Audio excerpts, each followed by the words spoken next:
সালে অগ্নিমিত্রা পল দিদিরা রাজনীতির ময়দান তৈরি করার জন্য এই বাইনারি পলিটিক্স ক্রিয়েট করা ছাড়া তাদের কোনো জায়গা নাই। ব্যাপারটা হচ্ছে এতদিন উত্তরপ্রদেশ, মধ্যপ্রদেশ যে সমস্ত জায়গাতে ক্ষমতায় টিকে থাকার জন্য বিজেপির প্রয়োজন, সাম্প্রদায়িক এই ধরনের ট্রামগুলো ইউজ করেছে। এখন পশ্চিমবাংলায় নিজেদের জায়গাটা ধরে রাখার জন্য এই ধরনের সাম্প্রদায়িক কথাগুলো বলছে। ব্যাপারটা হচ্ছে অনুপ্রবেশকারী যদি বলা হয়, এখানে গুলশান কলোনিতে আছে, সর্বপ্রথম দায়ী নিতে হবে তো সেন্ট্রাল হোম মিনিস্ট্রিকে। তাহলে কি অগ্নিমিত্রা দি অমিত শাহজিকে প্রশ্ন করে দিচ্ছে? কারণ আমরা যতটুকু জানি এই বর্ডারে যেগুলো আছে, যারা পাহারার ব্যবস্থা আছে, নিরাপত্তা, আমাদেরকে যারা নিরাপত্তা দিচ্ছে, বহির্শক্তি রাত থেকে না ঢুকতে পারে, বর্ডার সিকিউরিটি ফোর্স, এসএসবি এই ধরনের আছে। তাহলে কি তারা ব্যর্থ? অগ্নিমিত্রা ম্যাম কি তাহলে এটা বোঝাতে চাইছে?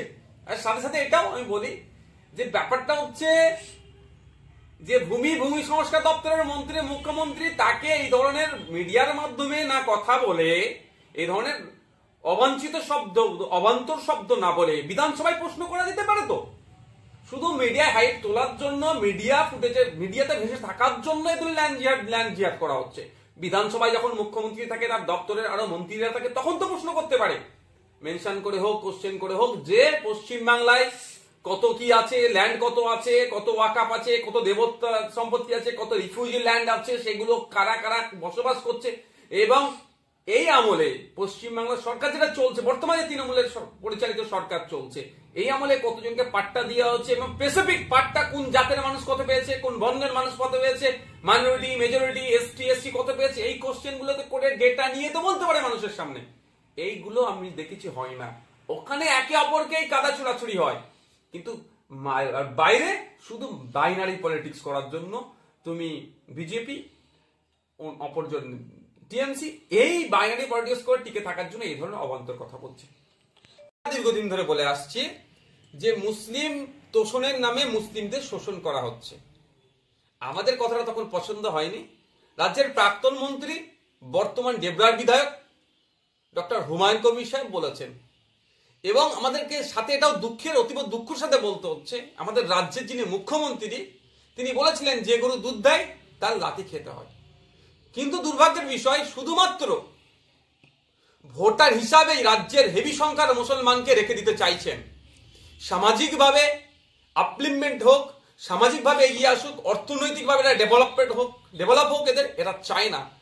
এদের শুধুমাত্র কক্ষিগত করে ভোটার হিসাবে, ভোট ব্যাংক হিসাবে কাছে রাখার জন্য সময় 500,000 হাতে ধরিয়ে দিয়ে এতটুকুই রেখে দিতে চাইছে। এরা অর্থনৈতিকভাবে, সামাজিকভাবে ভেঙে পড়ছে, শিক্ষাও ঠিক মতো পাচ্ছে না। ফলে এরা বেঁচে থাকার জন্য, রুজি রুটির জন্য এদেরকে হাতে অল্প টাকা দিয়ে যত ধরনের অনৈতিক কাজ করানো যায় করিয়ে নিচ্ছে। শাসকই এর সাথে যুক্ত আছে। আজকে রাজ্যের মুখ্যমন্ত্রী যিনি, তিনি আবার সংখ্যালঘু বিষয়ক মাদ্রাসা শিক্ষামন্ত্রী। মানে ভাবতে পারা যাচ্ছে মুখ্যমন্ত্রী নিজের দপ্তর সংখ্যালঘু দপ্তর, তারপরেও পশ্চিমবাংলার সংখ্যালঘুদের এই দুরবস্থা কেন?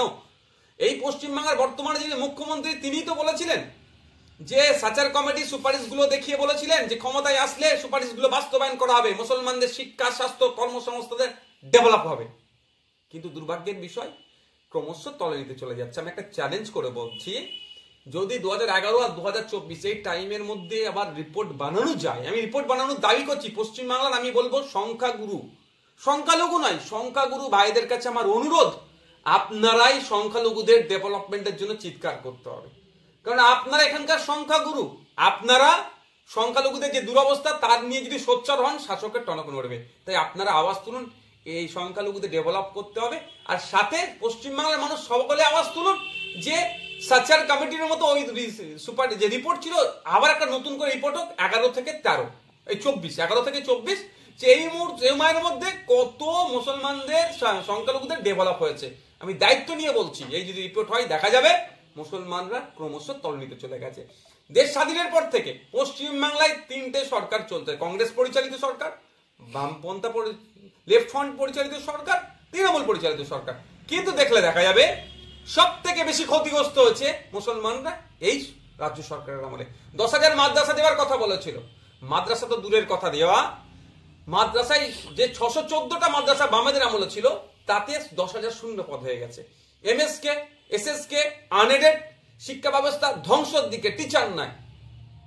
মুসলিমদের শিক্ষা কর্মসংস্থানে, সরকারি কর্মসংস্থানে যখন এই সরকার ক্ষমতা এসেছিল 4% ছিল, এখন দেখুন বিলো 1%, এই অবস্থা। তাই হুমায়ুন কবির সাহেব, মুখ্যমন্ত্রীর যে ব্যর্থতা, তিনি এই দপ্তর তার হাতে নিয়েও যে ডেভেলপমেন্ট করতে পারেন সেটা দেখিয়ে দিয়েছে।